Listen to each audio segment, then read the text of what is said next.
Gang leader bursts out, "I am the Don" in Jamaican court. This is Undiluted News. Mikey Bones reporting. Convicted Wandan gang leader Andre Blackman Bryan on Tuesday admitted that he's the head of the Jones Avenue criminal network that has been linked to crimes including murder and arson in Spanish Town in St. Catherine and its environs. Bryan was convicted on March 8 of being the leader of a criminal organization and 7 counts of facilitating the commission of a serious offense by a criminal organization.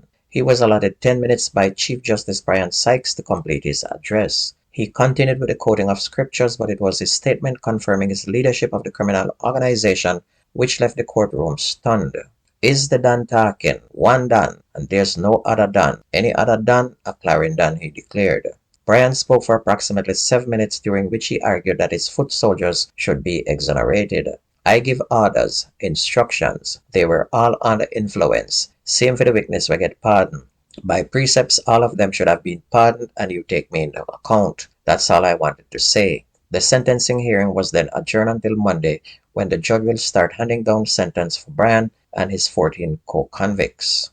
A judge ruled on Tuesday that Donald Trump committed fraud for years while building the real estate empire that catapulted him to fame and the White House. Judge Arthur N. Goron, ruling in a civil lawsuit brought by New York Attorney General Letitia James, found that the former president and his company deceived banks, insurers, and others by massively overvaluing his assets and exaggerating his net worth on paperwork used in making deals and securing financing. And Goron ordered that some of Trump's business licenses be rescinded as punishment, making it difficult or impossible for them to do business in New York, and said he would continue to have an independent monitor overseeing the Trump organization's operation. He also fined 5 of Trump defense lawyers $7,500 each as punishment for engaging in repetitive, frivolous arguments. Back in Jamaica, Juliet Holness, MP for the constituency of St. Andrew East Rural, is the new Speaker of the Jamaica House of Representatives. She replaces Marisa Dalrymple Filbert, who announced her resignation last week. The nomination of Mrs. Holness for the post of Speaker was supported by the parliamentary opposition, with Leader of Opposition Business Philip Powell seconding the nomination after she was nominated by Government Minister Delroy Chuck. So the husband of Prime Minister and the wife is Speaker of the House. No matter how you try to reason this out, it not look good at all. Meanwhile, the Independent Commission of Investigations INDECOM is probing an incident in which a man who was among a group who engaged the police in a reported confrontation was fatally shot in St. Elizabeth earlier yesterday. A firearm was also recovered. The man was among a group of men who had advertised guns for sale on a social media platform. Members of Counterterrorism and Organized Crime Investigations Branch CTOC disguised themselves as customers, carried out a sting operation in the Montpellier area in search of the men. And it's reported that the men believed that the cops were purchasers attempted to rob them. And this led to a gun battle in which one of the men was fatally shot and a gun recovered. 4 others managed to escape.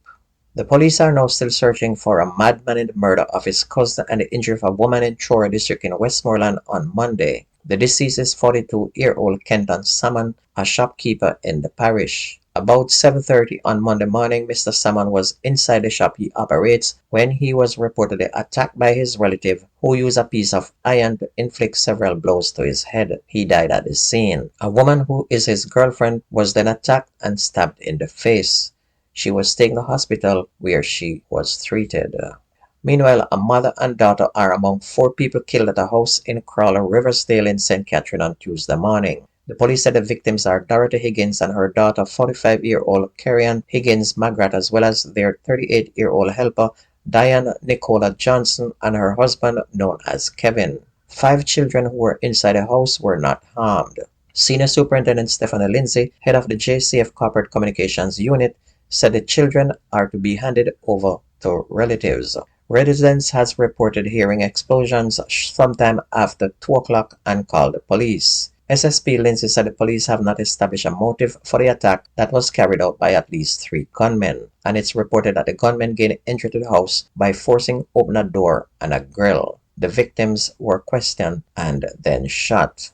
Onto sports, Chloe Lacasse and Jardine Hutima scored a goal apiece as Canada defeated Jamaica 2-1 on Tuesday night in the second leg of the team's Olympic qualifier to secure a berth at next summer's Paris game. Drew Spence had given Jamaica the lead with a goal on a free kick that sailed over the wall and tucked into the corner of the net out of reach of the Canadian goalkeeper Caelan Sheridan in the 33rd minute. But a quick equalizer for Canada knocked the game out of the Jamaicans and then took the lead and held on. The Canadians are the reigning Olympic gold medalists after winning at the Tokyo Games 2 years ago. Canada had gone into the match with the advantage after defeating the Jamaica Reggae Girls 2-0 in the first leg of the CONCACAF play-in qualifier last week in Kingston.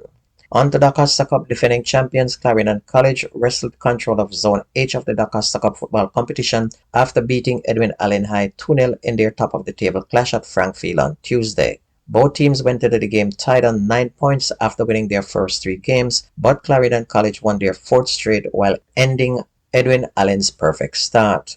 Meanwhile, Glenmore High also won their 4th game. DeAndre Johnson scored both goals for Glenmore as they defeated Denby High 2-0 and moved 5 points clear of the second-place team. Claremont High beat Enid Bennett 4-1 in their first game in nearly 2 weeks to move to 6 points with Dintill and McGrath, while Anota Bay High good start ended when they were beaten 6-2 by Taki High. Cedric Titus High rebounded from their first loss to beat Abbott Gallimore High 10-0.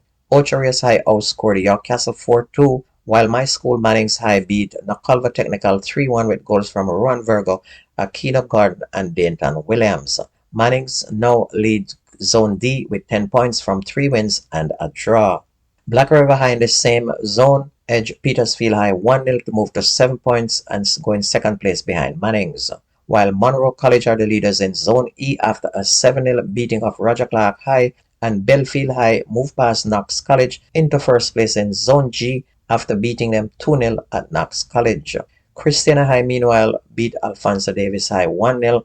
Mile Gully were 3-0 winners over Homewood Tech, while Lennon were 3-0 winners over Kellets High. And in Manning Cup action, last season's beaten finalist St. Andrew Technical High School recorded their 4th win of the season as they whipped Cedar Grove 7-0 at Boydstown Playfield in St. Andrew.